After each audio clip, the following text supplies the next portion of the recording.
Hello everyone, this is Neha and welcome to GS Abhyas. तो कैसे हैं आप सभी लोग? I hope you all are doing well. तो चलिए फिर आज के सेशन की शुरुआत करते हैं और आज हम बात करेंगे घटना सार के पिछले 6 महीने के करंट अफेयर्स की। राइट, ये मैगजीन बहुत ही इंपॉर्टेंट रोल प्ले करती है एग्जाम्स को देखते हुए। आने वाले सभी एग्जाम्स लाइक 27 जुलाई को आरओ एग्जाम समीक्षा अधिकारी सहायक समीक्षा अधिकारी एग्जाम कंडक्ट होने वाला है। आने वाले टाइम में यूपीएसआई 2025 की भर्ती आपको देखने को मिलेगी, यूपी पुलिस कांस्टेबल की भर्ती, यूपी ट्रिपल एससी पेट एग्जाम कंडक्ट होगा। राइट, इन सभी एग्जाम्स के लिए आज का ये सेशन जो होगा, आज की ये जो क्लास होगी, वे बहुत ही इंपॉर्टेंट रोल प्ले करेगी। राइट, तो आपको करना ये है कि लास्ट तक वीडियो में बने रहना है, क्लास सेशन में एंड तक आपको जुड़े रहना है, जिससे इस सेशन से आने वाले एक भी पॉइंट आपका क्या है, एग्जाम हॉल में मिस ना होने पाए। राइट, और आप सभी को पता है कि कल के सेशन में हमने कंप्लीट कर लिया था वक्फ संशोधन विधेयक। राइट, इसे हमने कंप्लीट किया था। इसके बाद हमने बात की थी वैश्विक नेटवर्क तत्परता सूचकांक पर, और अगर आपने वो क्लास नहीं देखी तो लाइव सेशन हुआ था कल हमारा, उस लाइव सेशन में मैंने आपको 11 आर्टिकल कंप्लीट करा दिए थे। आज हम 12वें आर्टिकल से आगे बढ़ेंगे। वैश्विक नेटवर्क तत्परता सूचकांक बता दिया था। न्यूजीलैंड के प्रधानमंत्री की भारत की यात्रा के बारे में हमने बात कर ली थी। रायसीना डायलॉग 2025 पर बात कर ली थी। ये सब आपको बता देना इसलिए जरूरी है ताकि आपको रिकॉल हो जाए कि किन किन पॉइंट्स पर हमने कल के सेशन में पढ़ लिया था। ठीक है, इंदौर में भारत का पहला PPP green waste processing plant बनाया जा रहा है, इस पर बात कर ली थी हमने। उसके बाद हमने बात की थी एशिया के पहले वर्टिकल लिफ्ट रेलवे समुद्र पुल का जो उद्घाटन हुआ है, इस पर बात कर ली थी। नेक्स्ट हमारा पॉइंट था 15वीं QS world university subject ranking 2025 में भारत में यूनिवर्सिटीज की क्या रैंक रही है, उसके बारे में। नेक्स्ट हमारा आर्टिकल था सोनप्रयाग से केदारनाथ और गोविंद घाट से हेमकुंड साहिब तक का जो रोपवे है उसका निर्माण किया गया है, उस पर बात कर ली थी। फिर हमने बात की थी भारत के 6 धरोहर जो यूनेस्को की अस्थायी क्या है सूची में शामिल कर लिए गए हैं, इस पर बात कर ली थी। नेक्स्ट हमारा टॉपिक था देश की पहली नदी डॉल्फिन गणना जो रिपोर्ट आई है 2025 पर, इस पर हमारी बात हो गई थी। अब हमारा आज का टॉपिक है गुजरात का पहला जैव विविधता विरासत स्थल। राइट, यहां से आज हम बात करेंगे। और आप सभी जानते हैं कि घटना सार जो, चाहे वो यूपी पीसीएस एग्जाम की बात करो आप, चाहे वो आरओ एग्जाम हो, चाहे यूपीएससी ही क्यों ना हो, राइट, इस मैगजीन से बहुत ही रिलेवेंट पॉइंट देखने को मिल जाते हैं, हमें डायरेक्ट पेपर में क्वेश्चन देखने को मिल जाते हैं। राइट, तो ये मैगजीन आपके लिए इंपॉर्टेंट है, तो बहुत ध्यान से पढ़ते हुए चलेंगे। आज का हमारा आर्टिकल है गुजरात का पहला जैव विविधता, क्या पूछा जा रहा है, गुजरात का पहला जैव विविधता विरासत स्थल कौन बन गया है, ये आपसे बात की जा रही है। राइट, चलिए पहला पॉइंट देखते हैं। सबसे पहले आपको क्या याद रखना है, सबसे पहले आपको डेट याद रखनी है 20 जनवरी 2025। ठीक है, 30 जनवरी 30 जनवरी 2025 की बात हो रही है। गुजरात के कहां पर, गुजरात के कच्छ में। राइट, याद रखना है कहां पर, गुजरात के कच्छ जिले में। गुजरात का जो कच्छ जिला है वहां पर क्या किया गया है, अंतरदेशीय मैंग्रोव गुनेरी स्थल, यानी कि एक गुजरात का एक गांव है गुनेरी गांव। राइट, इसका नाम आपको याद रखना है। गुजरात का कौन सा गांव है, गुनेरी गांव है, इसका नाम आप याद रखेंगे। इसी को क्या किया गया है, गुजरात का पहला जैव विविधता विरासत स्थल घोषित कर दिया गया है। पहला जैव विविधता विरासत स्थल है, इंपॉर्टेंट है आपके लिए, आपको याद रखना है। राइट, तो क्या है भाई, 30 जनवरी 2025 को कहां पर, गुजरात में। गुजरात के कौन से जिले, कच्छ जिले में। क्या किया गया, अंतरदेशीय मैंग्रोव गुनेरी स्थल को, गुनेरी गांव नाम याद रखिएगा, अंतरदेशीय मैंग्रोव गुनेरी स्थल को गुजरात का क्या घोषित कर दिया गया है, पहला जैव विविधता विरासत स्थल घोषित किया गया है। ठीक है, पहला है इसलिए आपके लिए इम्पोर्टेंट हो जाता है, ठीक है। पहला जैव विविधता विरासत स्थल घोषित कर दिया गया है, इम्पोर्टेंट है आपके लिए, याद रखना है, डबल स्टार का पॉइंट रहेगा। यह 32.78 हेक्टेयर क्षेत्र में फैला हुआ है, ठीक है। 32.78 हेक्टेयर क्षेत्र में ये इसका फैलाव है। यहाँ पर समुद्र का ज्वारीय प्रवाह नहीं होता है, ठीक है, समुद्र का ज्वारीय प्रवाह नहीं होता है। यहाँ कीचड़ या दलदली भूमि भी नहीं है, और यह क्या है, सपाट भूमि फैला वन क्षेत्र है, ठीक है। कैसा वन क्षेत्र है, सपाट भूमि का फैलाव वाला वन क्षेत्र है। इसका उद्देश्य क्या है, अगर उद्देश्य की बात की जाए तो आपको पता होना चाहिए कि मैंग्रोव पारिस्थितिकी तंत्र को संरक्षित करना इसका क्या है, उद्देश्य है। भाई मैंग्रोव वनस्पति जो है उसका संरक्षण करना इसका उद्देश्य है, जो कि क्या है, गुनेरी गांव जो है गुजरात का पहला जैव विविधता विरासत स्थल के रूप में घोषित किया गया, ठीक है, जो एक दुर्लभ गैर ज्वारीय वातावरण में पनपता है, जिससे क्षेत्र का पारिस्थितिकी महत्व बढ़ जाता है, राइट, पारिस्थितिकी महत्व बढ़ जाता है क्षेत्र का, इसलिए इसे घोषित किया गया है जैव विविधता विरासत स्थल, राइट। नेक्स्ट हमारा पॉइंट है, क्या पॉइंट है, कल के सेशन में क्या हुआ था, कुछ चीजें हुई थी। कल हम लाइव जब क्लास में थे तो हुआ क्या था कि बीच में क्या है, माइक बंद हो गया था और हमें पता नहीं चला था, राइट। उसी माइक के बंद होने पर क्या हुआ था, ये वाला जो सेक्शन है ये भी हमने बंद माइक में ही आपको पढ़ा दिया था, जिससे मेरी आवाज आप तक पहुंच नहीं पाई थी, इसलिए आज हमने पीछे से ही स्टार्ट कर दिया है, ठीक है। जहां से आवाज बंद हो गई थी वहीं से आज का सेशन हमने स्टार्ट किया है, राइट। चलिए ध्यान दीजिए, नेक्स्ट हमारा टॉपिक क्या है, नेक्स्ट हमारी जो टॉपिक है आज का हमारा नेक्स्ट टॉपिक है, भारत जो है वो यूरो ड्रोन कार्यक्रम में पर्यवेक्षक के रूप में शामिल हो गया है। क्या हुआ है, पर्यवेक्षक के रूप में शामिल हुआ है, कौन, भारत। कौन सा कार्यक्रम है, नाम याद रखना है, यूरो ड्रोन कार्यक्रम में पर्यवेक्षक के रूप में शामिल हो गया है।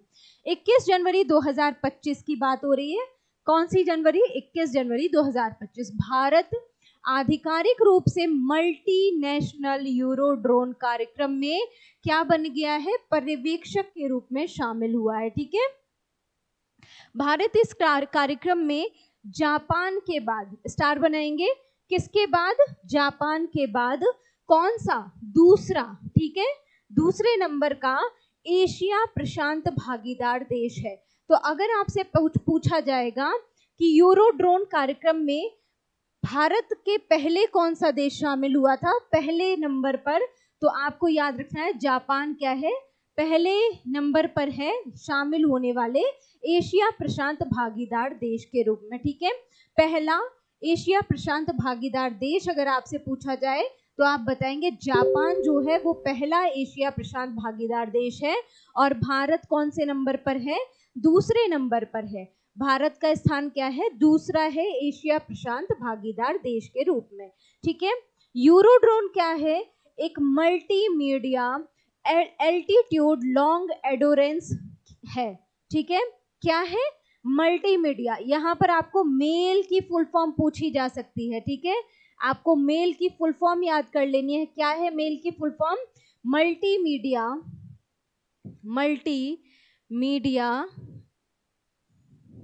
एल्टीट्यूड लॉन्ग एडोरेंस, ठीक है, मेल की फुल फॉर्म याद रखनी है। और एक फुल फॉर्म आपको याद रखनी है RPAS, ठीक है, RPAS यानी कि रिमोटली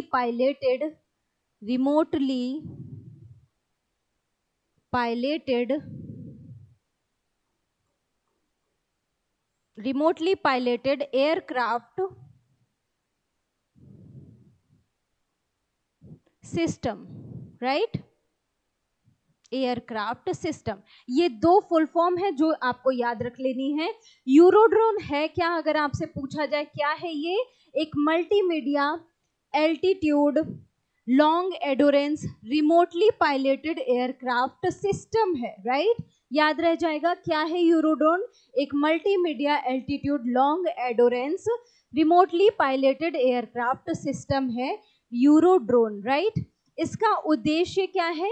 पारंपरिक मानव रहित हवाई वाहनों से अधिक उन्नत क्षमताएं प्रदान करना।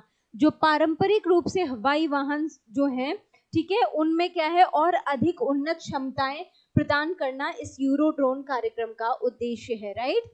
नेक्स्ट पॉइंट देखिए जरा। यूरोड्रोन कार्यक्रम को वर्ष 2016 में स्टार्ट किया गया था। कब स्टार्ट किया गया था? तो वर्ष 2016 में इसको स्टार्ट किया गया था। ये पॉइंट आपके लिए इंपॉर्टेंट है, याद रख लेना है, ठीक है, राइट।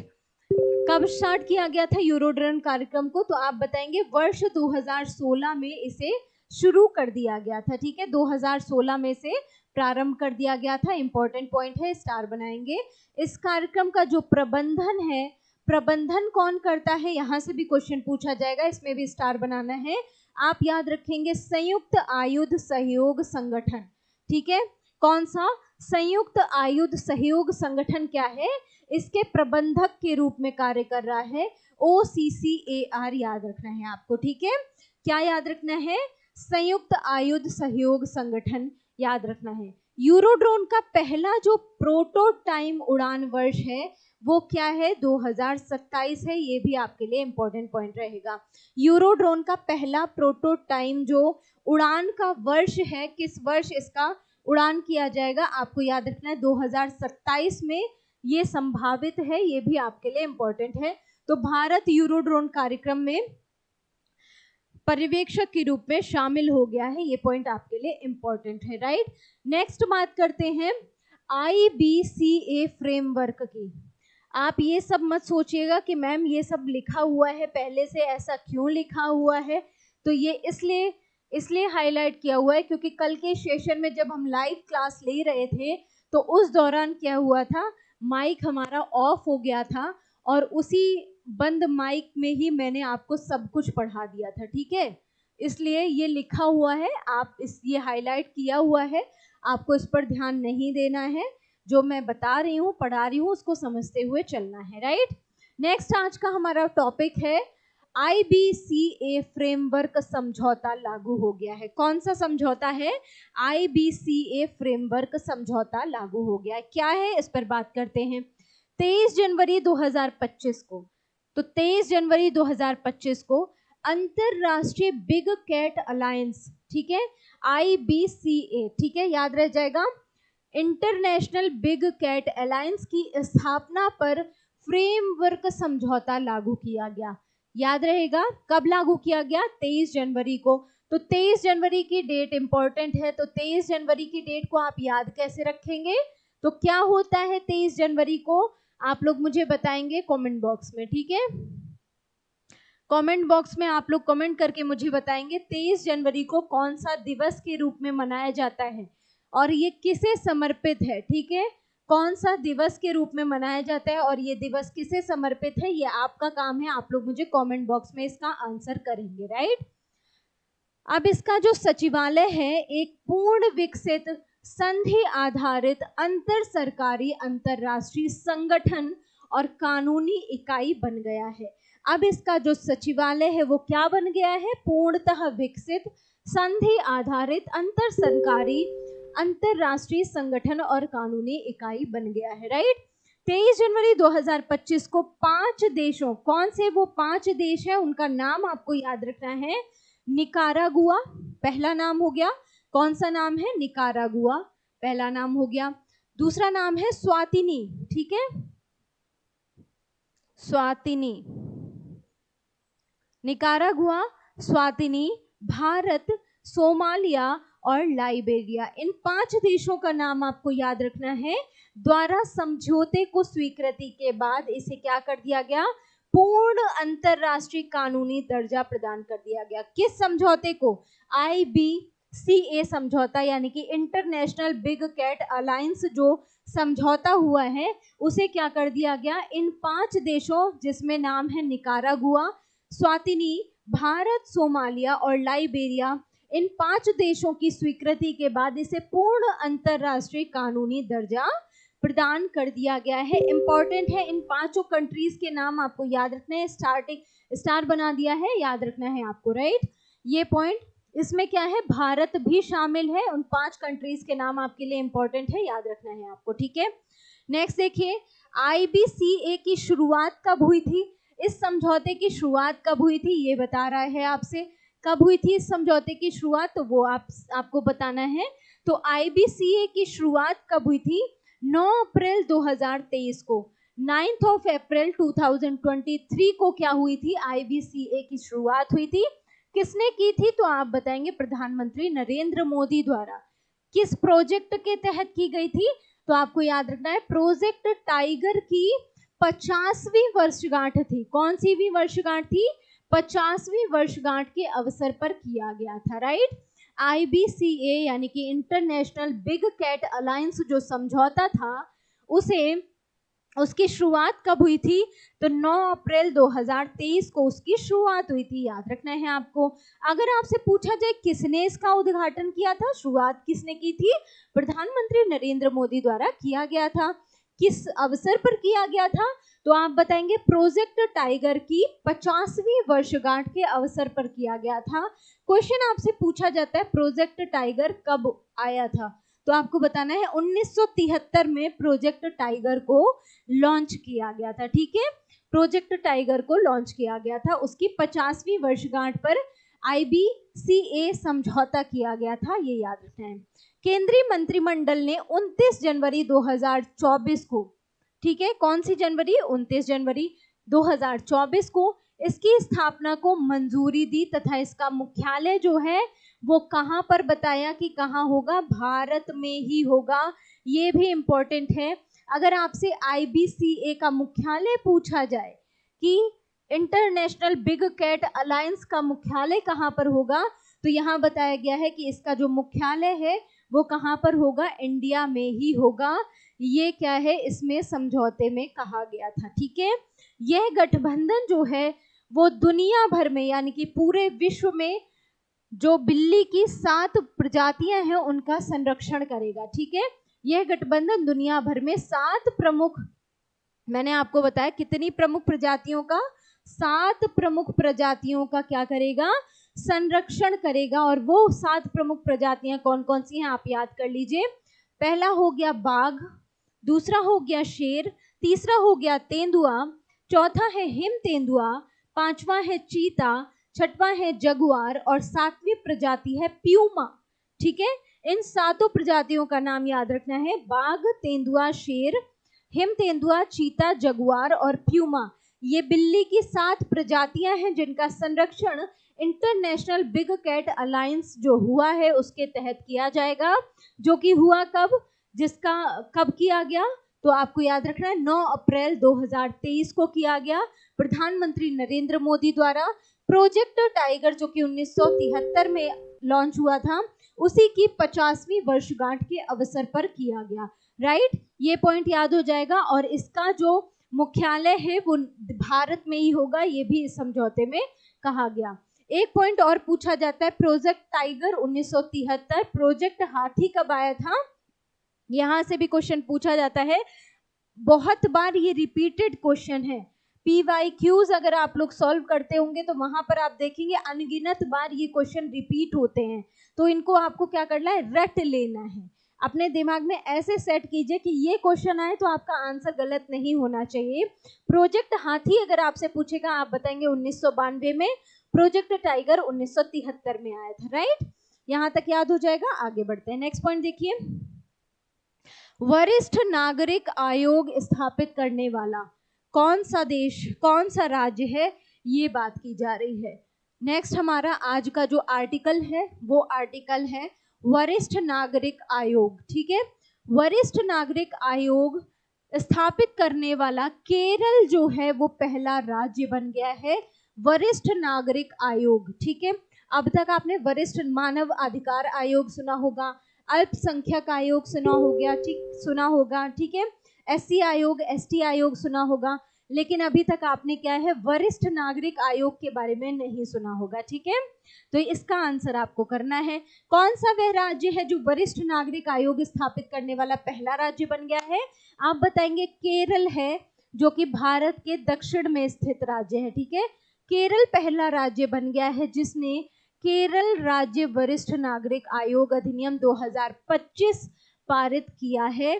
यह एक वैधानिक निकाय है। वैधानिक का मतलब क्या होता है भाई, एक होता है संवैधानिक, ठीक है, एक होता है संवैधानिक निकाय और एक होता है वैधानिक निकाय, ठीक है। संवैधानिक और वैधानिक में फर्क क्या है भाई, ये भी आपको पता होना चाहिए। तो संवैधानिक निकाय क्या होते हैं, जो हमें संविधान द्वारा प्रदान किए गए हैं, ठीक है, संविधान में जिसका वर्णन है, संविधान में जिसका वर्णन किया गया है, ठीक है, वो हो गए संवैधानिक। और अगर वैधानिक की बात करेगा तो आप क्या बताएंगे, वैधानिक निकाय कौन से हो गए, जिनका भाई जो विधि द्वारा स्थापित किए जा रहे हैं, ठीक है, जो विधि यानी कि कानून द्वारा स्थापित किए जा रहे हैं, ठीक है, वो क्या हो गए, वैधानिक निकाय हो गए, राइट, याद रहेगा। तो ये पॉइंट आपको याद रखना है। तो ये कैसा निकाय है, वैधानिक निकाय है, यानी कि विधि यानी कि कानून के द्वारा बनाया गया निकाय है। इसका उद्देश्य क्या है, बुजुर्ग नागरिकों के अधिकारों और कल्याण की रक्षा करना इसका उद्देश्य है, राइट। भारत में यह अपनी तरह का पहला आयोग है। ये पहला आयोग है, इसलिए क्या है, आपके लिए इंपॉर्टेंट हो जाता है। यहाँ पर आप ट्रिपल स्टार बनाएंगे और ये आर्टिकल आपके लिए बहुत ज़्यादा इंपॉर्टेंट रहेगा, ठीक है। अपनी तरह का पहला आयोग है जो विशेष रूप से वरिष्ठ नागरिकों के कल्याण पर केंद्रित है। अब यहाँ से क्वेश्चन कैसे पूछा जाएगा, यहाँ से क्वेश्चन वन लाइनर में भी पूछ सकता है और यहाँ से क्वेश्चन कैसे बन सकता है, आपसे कथन कारण में भी पूछा जा सकता है। किस तरह से, तो वन लाइनर में अगर आपसे पूछेगा तो सिंपल सा क्वेश्चन कहेगा कि वरिष्ठ नागरिक आयोग स्थापित करने वाला भारत का कौन सा, इनमें से कौन सा राज्य है, दो चार ऑप्शन दे देगा, ठीक है, जिसमें आपको पता होना चाहिए कि केरल ने वरिष्ठ नागरिक आयोग की स्थापना की है। अगर आपसे कथन कारण में पूछ लेगा या कथन, दो कथन देकर पूछ लेगा, है ना, जो आपसे कहते हैं ना कि इनमें से कौन सा ठीक है वो बताने हैं आपको, तो आपसे ये भी डाल सकता है वहां पर क्वेश्चन में, क्या डाल देगा, कहेगा कि केरल पहला, केरल जो है दूसरा राज्य है, तो ये दूसरा राज्य नहीं है, ये पहला राज्य है, ये इंपॉर्टेंट है आपके लिए, ठीक है। और क्या कह देगा कि ये एक संवैधानिक निकाय है, तो ये संवैधानिक निकाय नहीं है, मैंने आपको बताया विधि के द्वारा स्थापित है, यानी कि वैधानिक निकाय है, राइट। केरल पहला राज्य है और ये एक वैधानिक निकाय है जो किसकी सुरक्षा करेगा, बुजुर्गों के अधिकारों और कल्याण की सुरक्षा करेगा। बात क्लियर हो गई। आयोग का उद्देश्य वरिष्ठ नागरिकों के अधिकारों और कल्याण की रक्षा करना है। नेक्स्ट आता है हमारा आज का आर्टिकल, मध्य प्रदेश के रीवा में, कहां पर, रीवा मध्य प्रदेश में भारत का कौन सा पहला सफेद बाघ प्रजनन केंद्र बनाया जा रहा है, ठीक है, इंपॉर्टेंट है, ट्रिपल स्टार का पॉइंट रहेगा क्योंकि यहाँ पर पहले की बात हो गई है, इसलिए आपके लिए ज्यादा इंपॉर्टेंट हो गया। पहला शब्द देखते ही आपको पता हो जाना चाहिए क्योंकि ये पहली बार हो रहा है, तो आपके लिए क्या हो जाएगा, इंपॉर्टेंट हो जाएगा, राइट।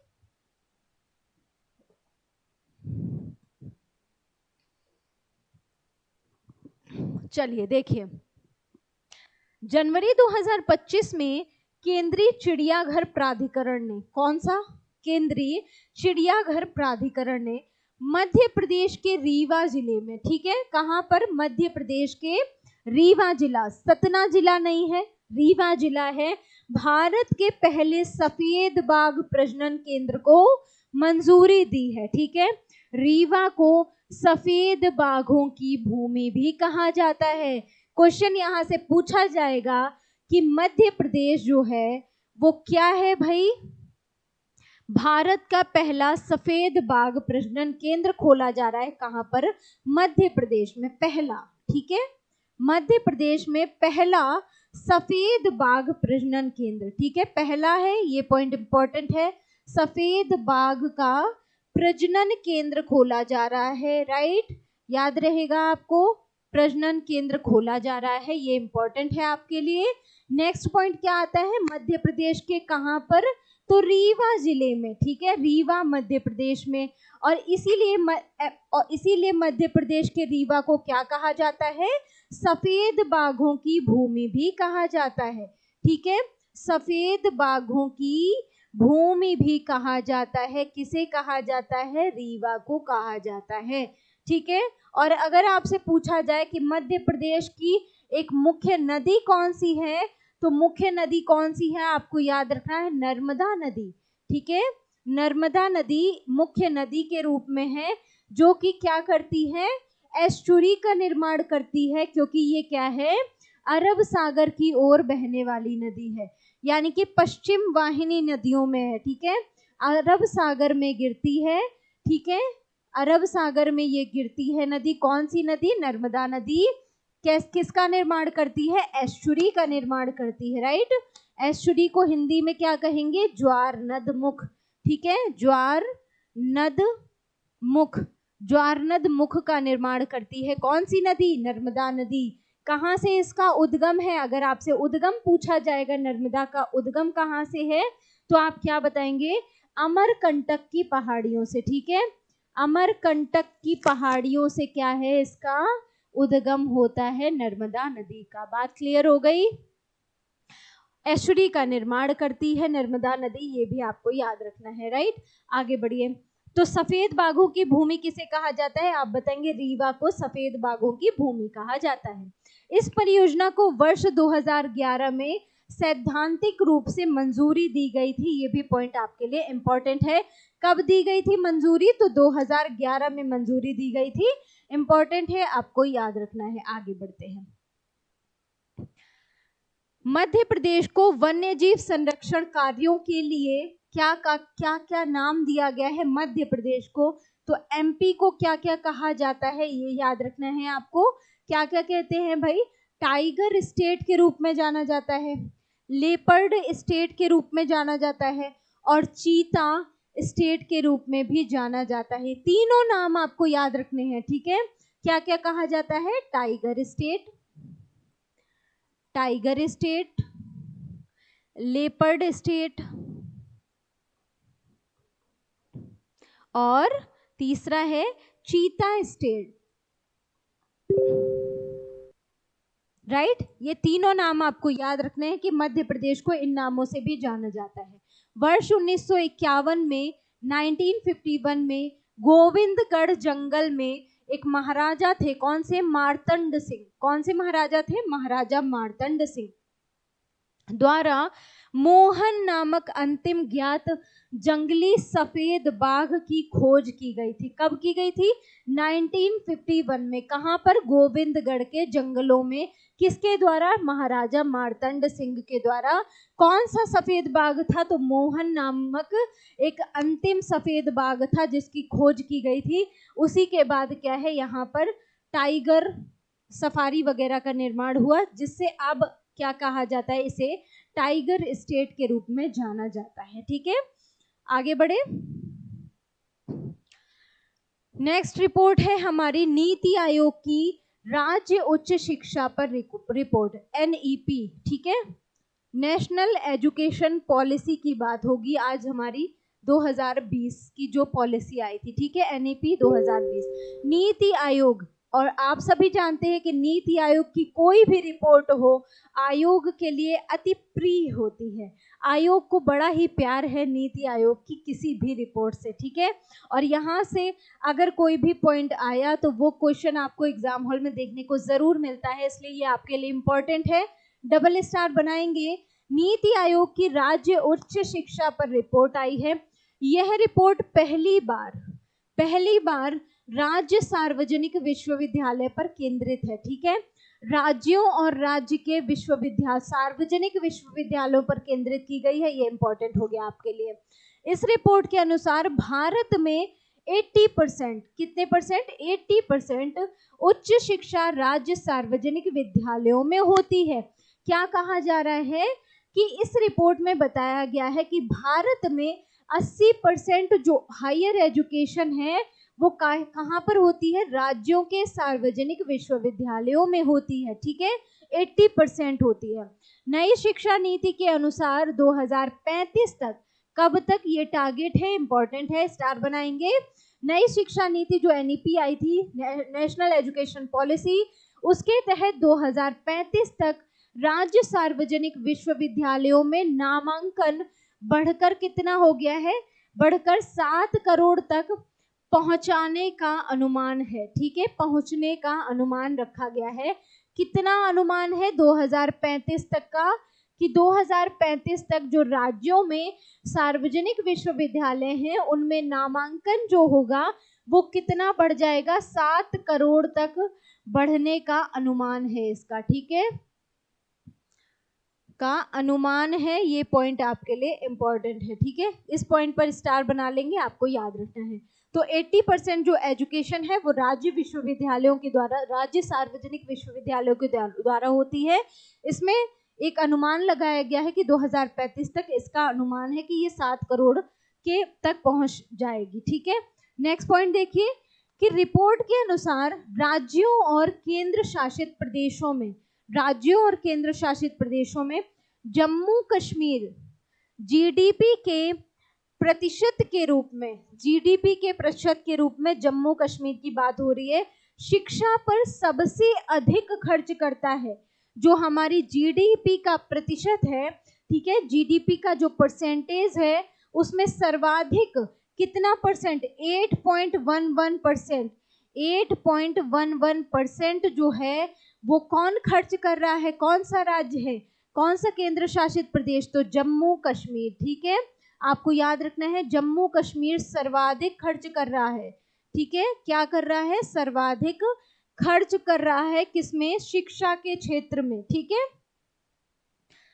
खर्च कर रहा है किस क्षेत्र में? शिक्षा यानी कि एजुकेशन के क्षेत्र में सर्वाधिक खर्च कर रहा है जम्मू कश्मीर। नेक्स्ट आता है जो इसी के विपरीत अगर बात की जाए तो दिल्ली क्या है? दिल्ली सबसे कम, ये विपरीत राज्य है, ठीक है,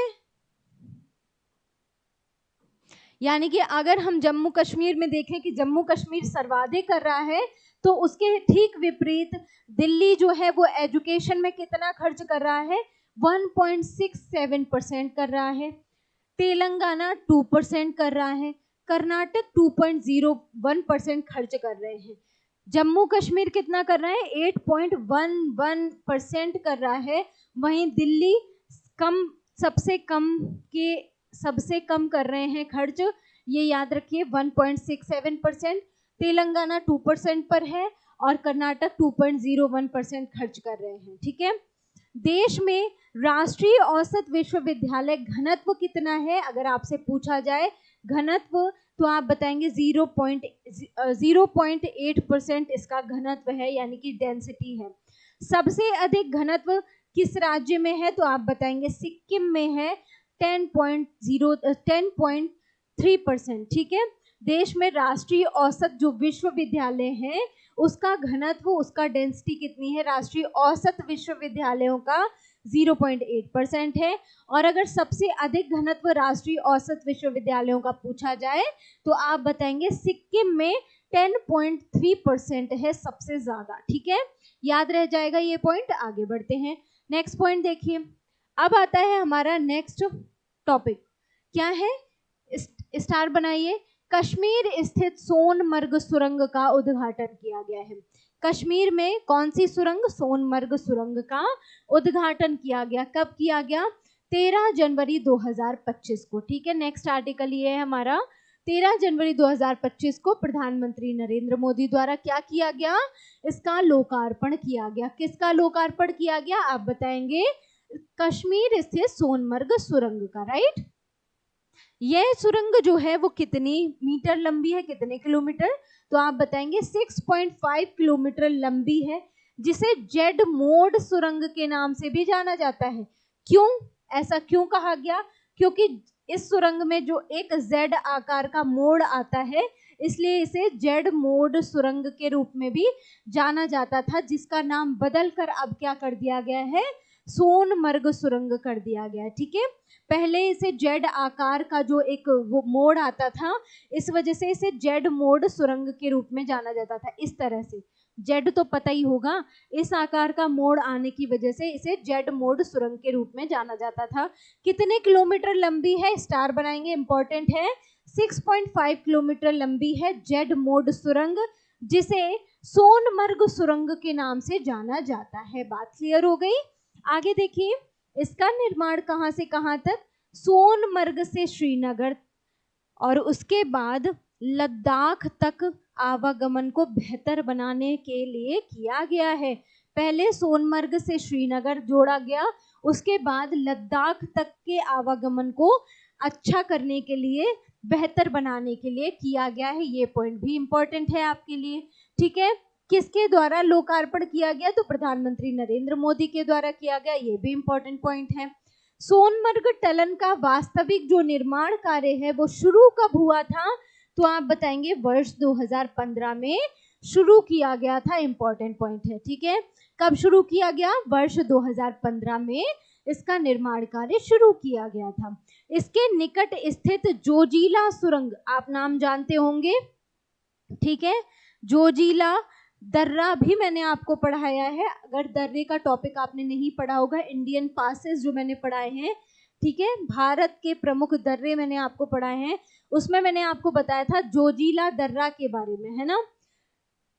जोजिला दर्रा बताया था मैंने आपको, और इसका मैंने आपको एक कोड भी बताया था, जोशीले, ठीक है। क्या कोड बताया था, जोशीले। यानी कि जोजिला दर्रा जो है वो किसको किसको जोड़ता है, कहां से कहां तक जाने का मार्ग देता है, तो श्रीनगर से लेह जाने का मार्ग देता है, ठीक है।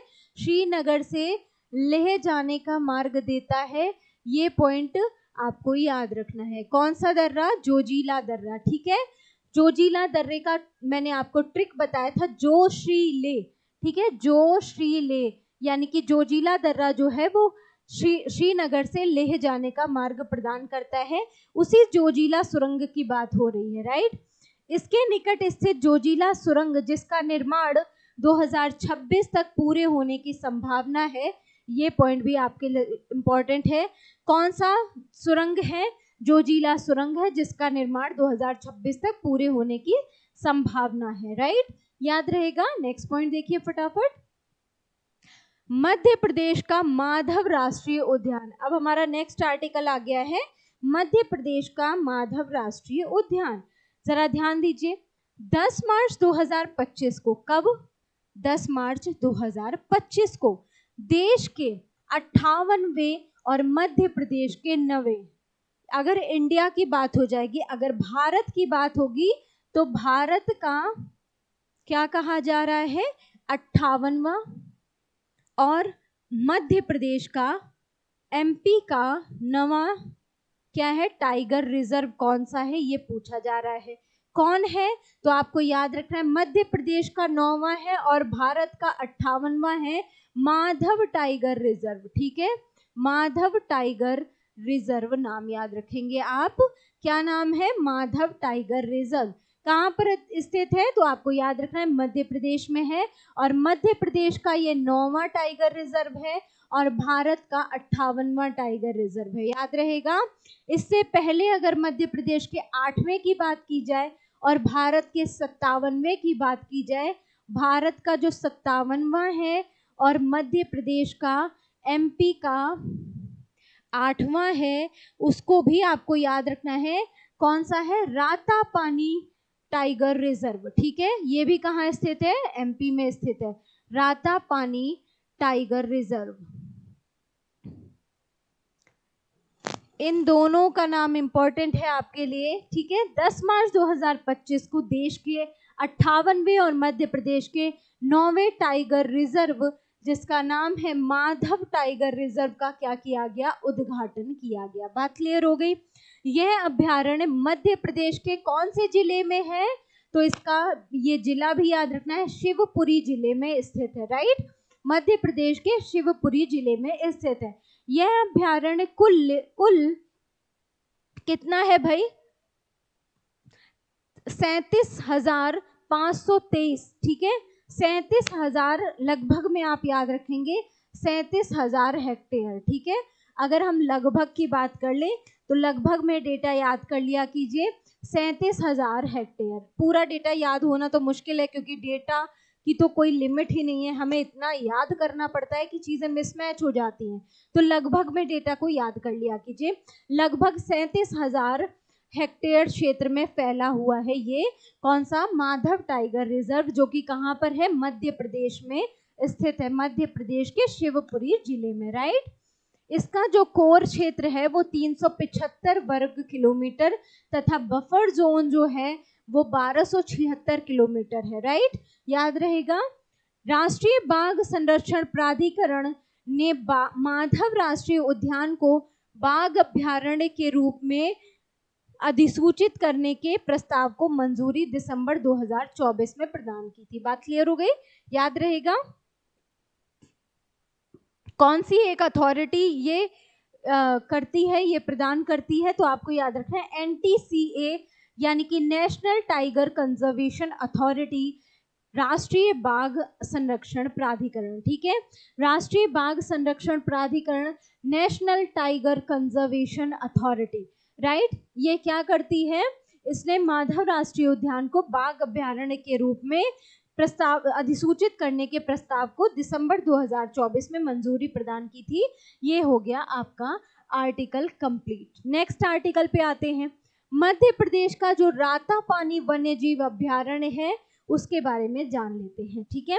अभी जस्ट मैंने आपको बताया कि रातापानी वन्य जीव अभ्यारण्य जो है ये कौन सा है, भारत का 56वां टाइगर रिजर्व है, ठीक है, 57वां 57th, और 8वां है मध्य प्रदेश का टाइगर रिजर्व, राइट।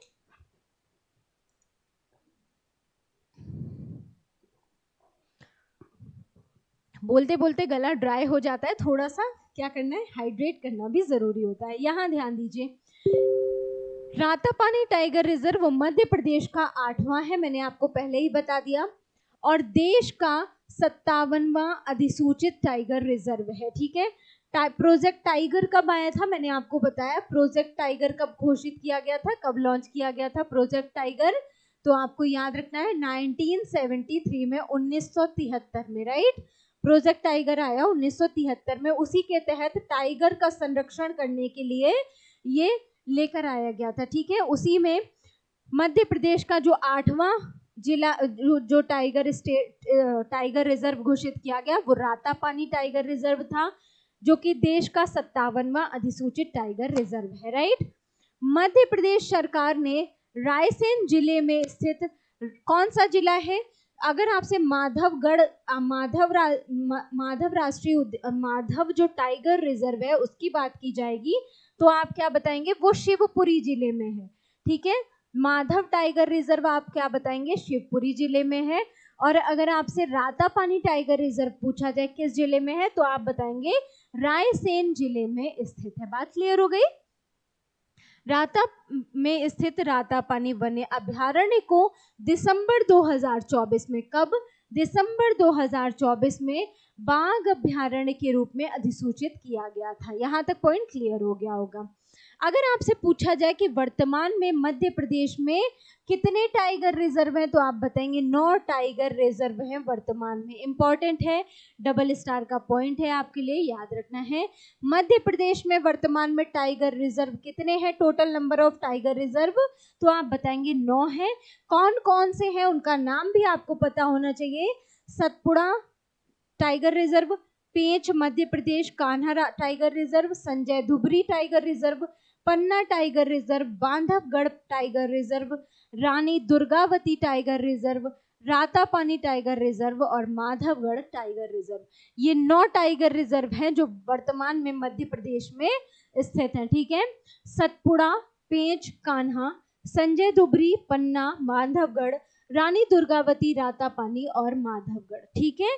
ये बांधवगढ़ माधवगढ़ याद रखेंगे, 2 हैं बांधवगढ़ और माधवगढ़, ठीक है। सतपुड़ा, पेंच, कान्हा और पन्ना, कान्हा, पन्ना, बांधवगढ़, माधवगढ़, राइट। कान्हा, पन्ना, बांधवगढ़ और माधवगढ़ 4 याद हो गए।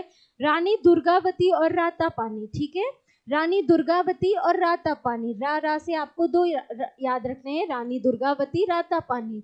सतपुड़ा और संजय धुबरी, ठीक है, सतपुड़ा और संजय दुबरी, ये हो गए 2, राइट। पेंच हो गया, और बस आपको इतना ही याद रखना है। पन्ना कान्हा कैसे याद कर लोगे? पन्ना कान्हा, ठीक है, कान्हा, बांधवगढ़ और माधवगढ़, बांधवगढ़ और माधवगढ़, याद हो जाएगा, बहुत टफ नहीं है ये, ठीक है। बांधवगढ़, माधवगढ़, रातापानी, रानी दुर्गावती, ठीक है, रातापानी, रानी दुर्गावती। आप इसको कह सकते हैं कि रानी दुर्गावती रात में पानी पीती है ना। रात में पानी कौन पीती है? रानी दुर्गावती, यानी कि राता पानी रानी दुर्गावती, ऐसे याद कर लेंगे।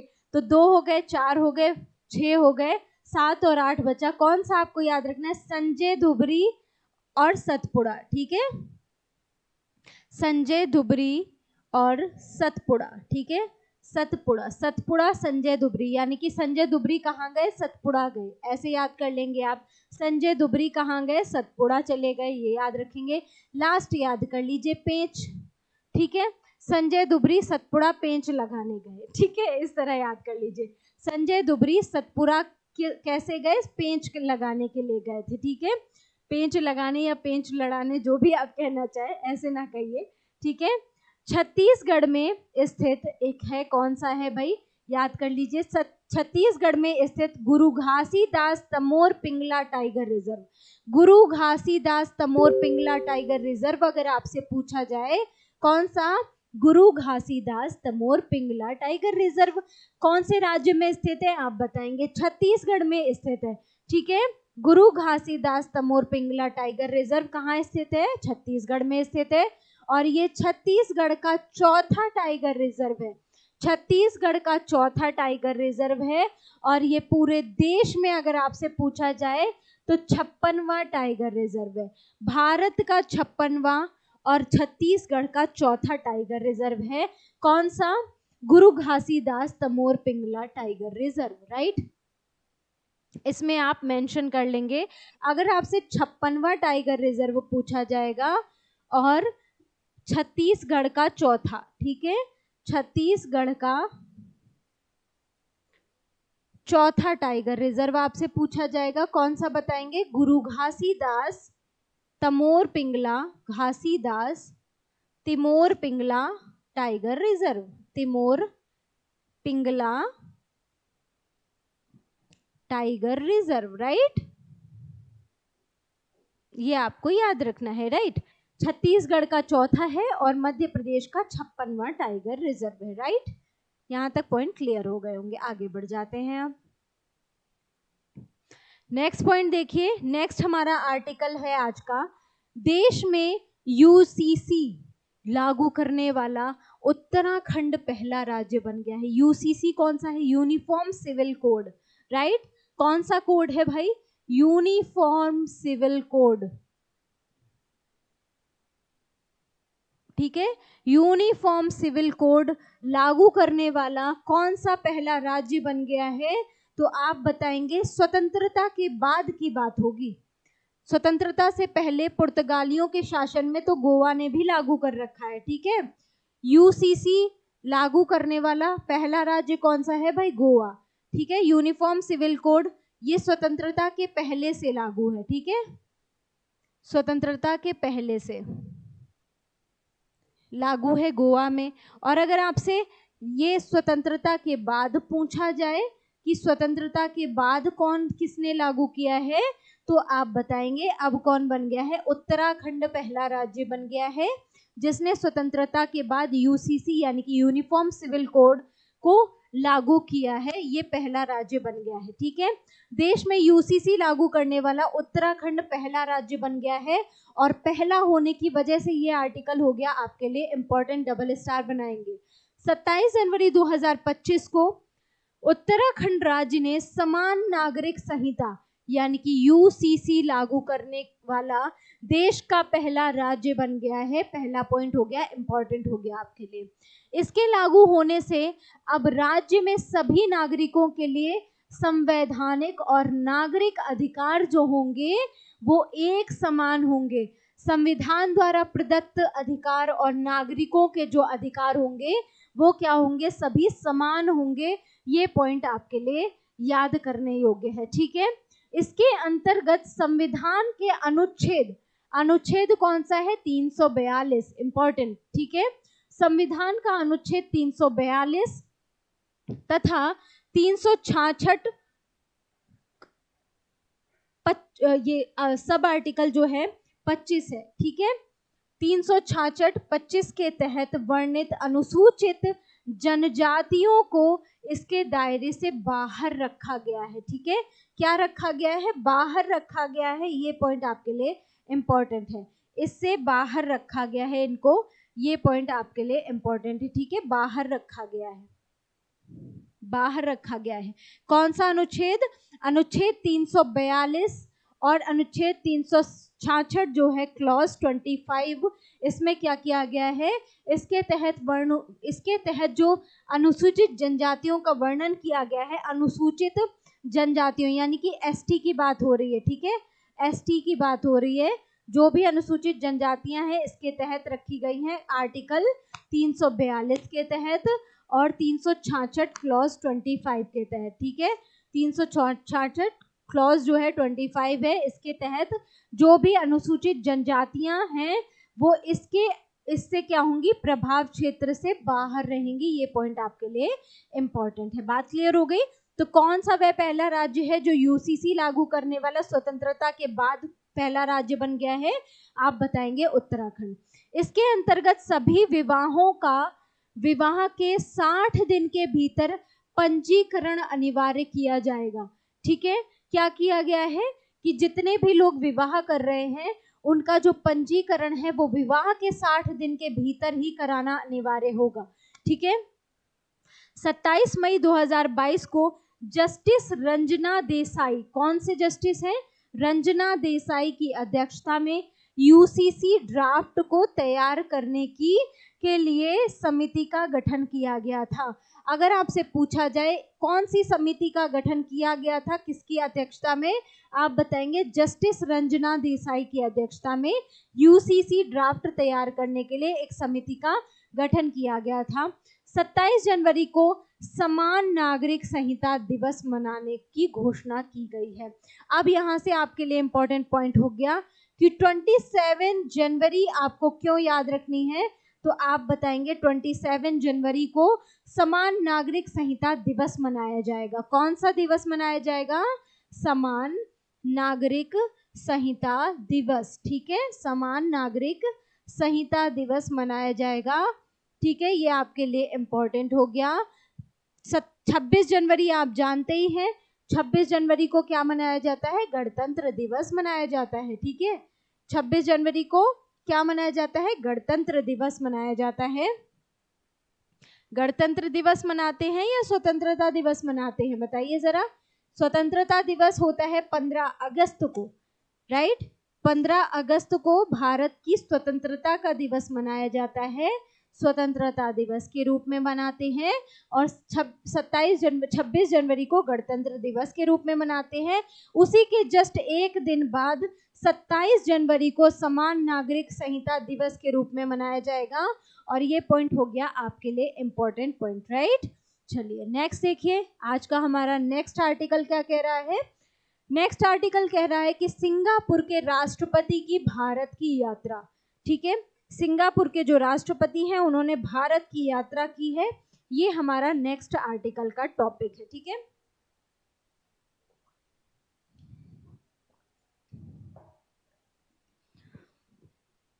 चलिए इस आर्टिकल पर बात करते हैं। 14 से 18 जनवरी 2025 के मध्य कहां पर, सिंगापुर के राष्ट्रपति, क्या नाम है सिंगापुर के राष्ट्रपति का, नाम आपको याद रखना है, थरमन शनमुगरत्नम, ठीक है। थरमन शनमुगरत्नम नाम है इनका, ने भारत की राजकीय यात्रा की है, ठीक है। राजकीय यात्रा पर थे, कौन थे, सिंगापुर के राष्ट्रपति थे। नाम क्या है इनका, थरमन शनमुगरत्नम, ठीक है। थरमन शनमुगरत्नम नाम है इनका। इन्होंने भारत की राजकीय यात्रा की है। यह यात्रा उनके भारत व सिंगापुर के संबंधों की 60वीं वर्षगांठ के अवसर पर आयोजित की गई। कौन सी वर्षगांठ थी? भारत और सिंगापुर के संबंधों की 60वीं वर्षगांठ के अवसर पर इसका आयोजन किया गया। इंपॉर्टेंट पॉइंट है, नाम याद रखना है। सिंगापुर के राष्ट्रपति हैं थरमन शनमुगरत्नम। ठीक है, नेक्स्ट पॉइंट क्या कहता है? कह रहा है कि भारतीय उद्योग परिसंघ के पूर्व महानिदेशक, क्या नाम है? भारतीय उद्योग परिसंघ के पूर्व महानिदेशक नाम है तरुण दास। इनको क्या किया गया है? सिंगापुर भारत संबंधों में योगदान के लिए सिंगापुर के मानद नागरिकता पुरस्कार से सम्मानित किया गया है। इंपॉर्टेंट पॉइंट है, स्टार बनाना है, इस पॉइंट से भी क्वेश्चन बनेगा। इंपॉर्टेंट पॉइंट है, स्टार बना लीजिए। क्या बताया मैंने? कि भारतीय उद्योग परिसंघ के पूर्व महानिदेशक है, नाम है इनका तरुण दास। इनको क्या किया गया है? भारत और सिंगापुर के संबंधों में योगदान देने के लिए मानद नागरिकता पुरस्कार सिंगापुर से सम्मानित किया गया है। ठीक है, सिंगापुर के मानद नागरिकता पुरस्कार से सम्मानित किया गया। किसे? भारतीय उद्योग परिसंघ के पूर्व महानिदेशक तरुण दास को। ठीक है, याद रहेगा। विकसित भारत 2047 तक तथा समृद्ध उड़ीसा 2036 के लक्ष्य के साथ सिंगापुर और ओडिशा के मध्य 8 विभिन्न समझौता ज्ञापनों पर हस्ताक्षर किए गए। कितने समझौता ज्ञापनों पर हस्ताक्षर हुआ है? तो टोटल नंबर ऑफ समझौता ज्ञापन आपको याद रखने हैं, 8 है। 8 विभिन्न समझौता ज्ञापनों पर हस्ताक्षर हुआ है, जिसमें लक्ष्य क्या है? विकसित भारत को विकसित बनाने का लक्ष्य जो है वो 2047 रहेगा। यानी कि विकसित भारत का लक्ष्य 2047 रखा गया है और समृद्ध ओडिशा का लक्ष्य 2036 रखा गया है। ठीक है, ओडिशा को समृद्ध बनाने का लक्ष्य, समृद्ध ओडिशा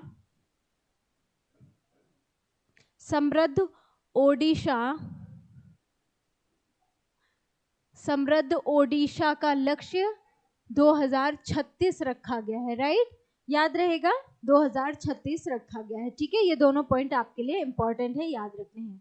आगे बढ़ जाते हैं, नेक्स्ट पॉइंट देखिए। इंडोनेशिया के राष्ट्रपति की भारत यात्रा, ये हमारा नेक्स्ट आर्टिकल है, इंडोनेशिया के राष्ट्रपति की भारत की यात्रा के बारे में। ठीक है, तो 23 से 26 जनवरी 2025 के मध्य, कौन सी जनवरी? 23 से 26 जनवरी के मध्य इंडोनेशिया के राष्ट्रपति, क्या नाम है इनका? प्रबोतो सुबियांतो नाम है इनका। राइट, प्रबोतो सुबियांतो नाम है किसके राष्ट्रपति? इंडोनेशिया के राष्ट्रपति हैं।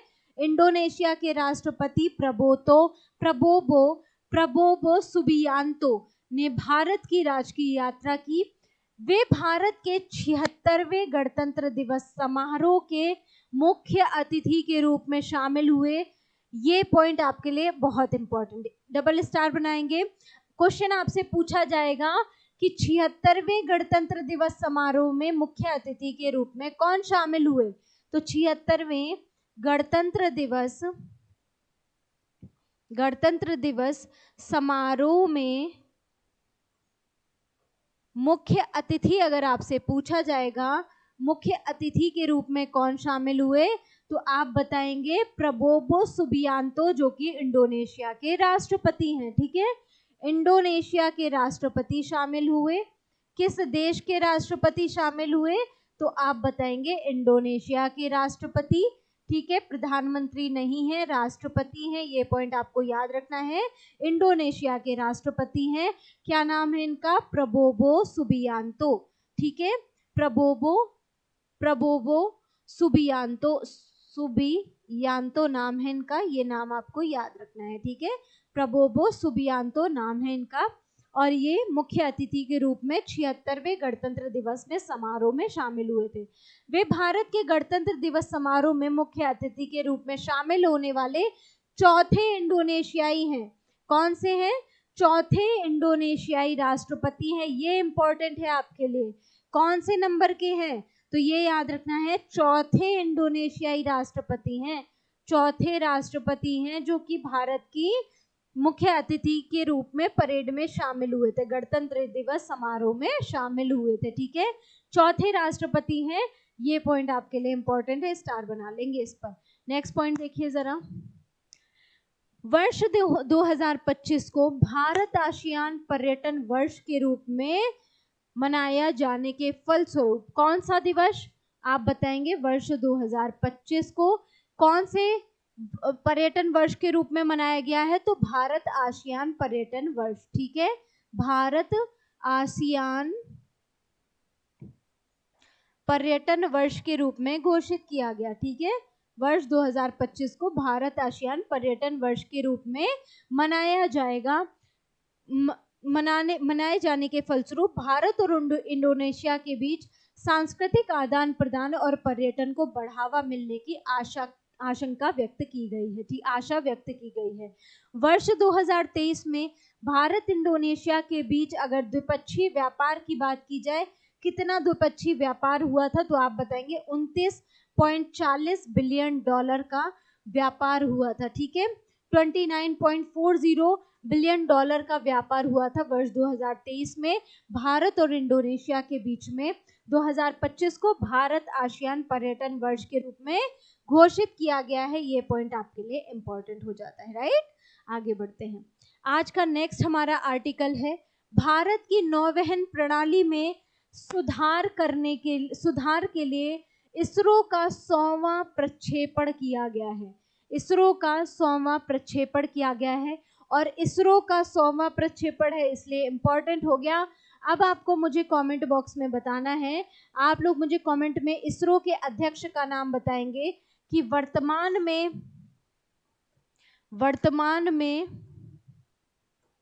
इसरो के अध्यक्ष कौन है।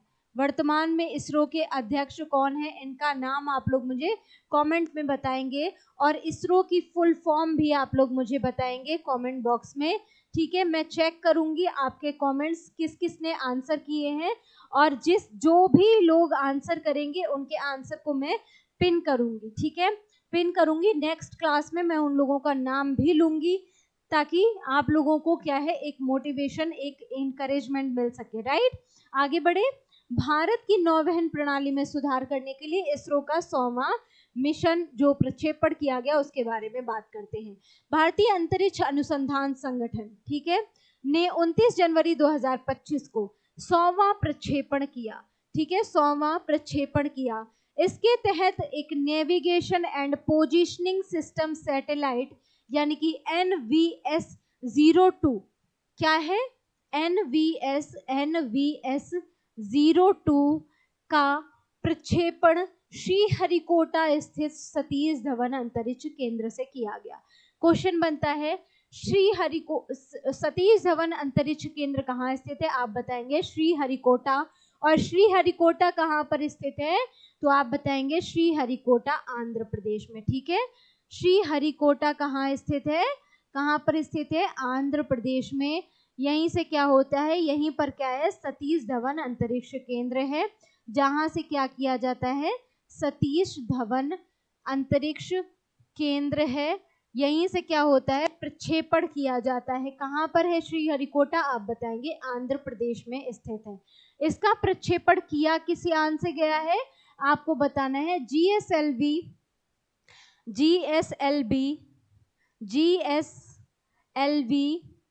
15 से इसका क्या किया गया है, प्रक्षेपण किया गया है, ठीक है। GSLV 15 रॉकेट से इसका प्रक्षेपण किया गया है, किसका? NVS-02 का, राइट, याद रह जाएगा। आगे बढ़ते हैं। बहुत इंपॉर्टेंट आर्टिकल है, डबल स्टार का आर्टिकल रहेगा, ठीक है। इसका मुख्य उद्देश्य क्या है? भारतीय उपमहाद्वीप के साथ लगभग 1500 किलोमीटर की परिधि में सटीक पोजीशनिंग, नेविगेशन व टाइमिंग की जानकारी देना इसका उद्देश्य है, ठीक है। NVS-02 सैटेलाइट को बंगलुरु स्थित UR सैटेलाइट सेंटर ने विकसित किया है। ये इंपॉर्टेंट पॉइंट है। अगर आपसे पूछा जाए NVS-02 जो सैटेलाइट है इसका विकास किसने किया है, तो आप बताएंगे बेंगलुरु स्थित UR सैटेलाइट सेंटर ने इसका विकास किया है। इंपॉर्टेंट पॉइंट है ये। इसरो के नवनियुक्त अध्यक्ष कौन है? V नारायणन इसरो के नवनियुक्त अध्यक्ष हैं। इनके नेतृत्व में ये पहला प्रक्षेपण था। जो कि इसरो का 100वां प्रक्षेपण बना। ठीक है, वी नारायणन के नेतृत्व में ये पहला प्रक्षेपण था इसरो का। ठीक है, जो कि इसरो का 100वां प्रक्षेपण बना। ठीक है, 100वां प्रक्षेपण बना है, इसलिए ये आपके लिए इम्पोर्टेंट हो जाता है, याद रखना है आपको। ठीक है, तो आज के लिए हम यहीं पर करेंगे क्लास सेशन को एंड। आज हम लोगों ने कंप्लीट किए हैं टोटल कितने आर्टिकल? तो हमने स्टार्ट किया गुजरात की जैव विविधता आर्टिकल से।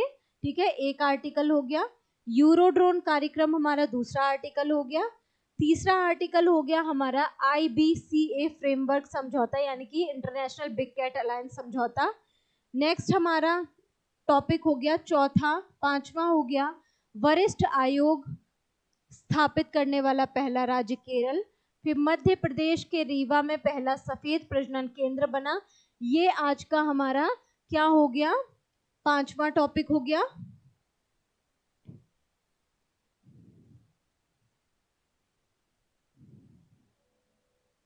पांचवा टॉपिक हुआ। ठीक है, 1 2 3 4 5, हाँ जी। ठीक है, छठवां टॉपिक हो गया हमारा मध्य प्रदेश के रीवा में भारत का जो सफेद बाघ प्रजनन केंद्र बनाया। सातवां टॉपिक हो गया हमारा नीति आयोग की राज्य उच्च शिक्षा पर रिपोर्ट। ठीक है, आठवां टॉपिक हो गया कश्मीर स्थित सोनमर्ग सुरंग का उद्घाटन।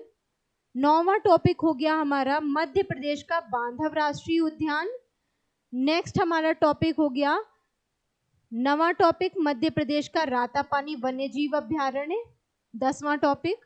11वां टॉपिक हो गया देश में UCC लागू करने वाला उत्तराखंड पहला राज्य बना। ठीक है, उसके बाद हमारा 11वां टॉपिक हो गया सिंगापुर के राष्ट्रपति की भारत यात्रा। 12वां टॉपिक इंडोनेशिया के राष्ट्रपति की भारत यात्रा हो गया। और 13वां टॉपिक हो गया भारत की नौवहन प्रणाली में सुधार के लिए इसरो का 100वां प्रक्षेपण। राइट, काउंट में आगे पीछे भी हो सकता है। ठीक है, उस पर ध्यान नहीं देना है, बस टॉपिक्स पर ध्यान देना है कि कितने आर्टिकल आज हमने कंप्लीट किए। ठीक है, तो 10 से 12 आर्टिकल आज की सेशन में हमने कंप्लीट कर लिए हैं घटना सार के। अगर आपने इससे पहले की क्लास नहीं देखी है तो लाइव सेशन में जाकर लाइव वाला जो ऑप्शन रहता है वहां पर जाकर आप उस क्लास को देख सकते हैं। राइट, अभी के लिए सेशन को करते हैं यहीं पर एंड। कल फिर मिलेंगे अगले आर्टिकल्स के साथ जो कि इम्पोर्टेंट होंगे आने वाले सभी एग्जाम्स के लिए। राइट, तो अभी के लिए इतना ही, मिलते हैं नेक्स्ट वीडियो में। तब तक के लिए अपना ध्यान रखिएगा। अगर आप लोग को क्लास सेशन पसंद आए तो लाइक शेयर और सब्सक्राइब करना बिल्कुल मत भूला कीजिए। जितने भी क्वेश्चन आपसे पूछे जाते हैं कमेंट बॉक्स में उसका आंसर जरूर कर दिया कीजिए। अगर आपको फ्री PDF चाहिए तो PDF के लिए आप टेलीग्राम ग्रुप को ज्वाइन कर सकते हैं। राइट, PDF के लिए आप लोग टेलीग्राम ग्रुप ज्वाइन कर लीजिए भाई। टेलीग्राम ग्रुप में आपको क्या है PDF मिल जाएंगे GS अभ्यास। ठीक है, GS अभ्यास हमारा टेलीग्राम ग्रुप है, इसको ज्वाइन कर लीजिए। यहाँ पर आपको सभी क्लासेस के PDF मिल जाएंगे। राइट, और वहाँ पर आपको मॉक टेस्ट भी मिलेंगे, सारी चीज़ें अवेलेबल मिलेंगी ताकि आप अपनी तैयारी को और भी ज़्यादा बेहतरीन बना सकें। राइट, मिलते हैं नेक्स्ट सेशन में, तब तक के लिए टेक केयर, गुड बाय।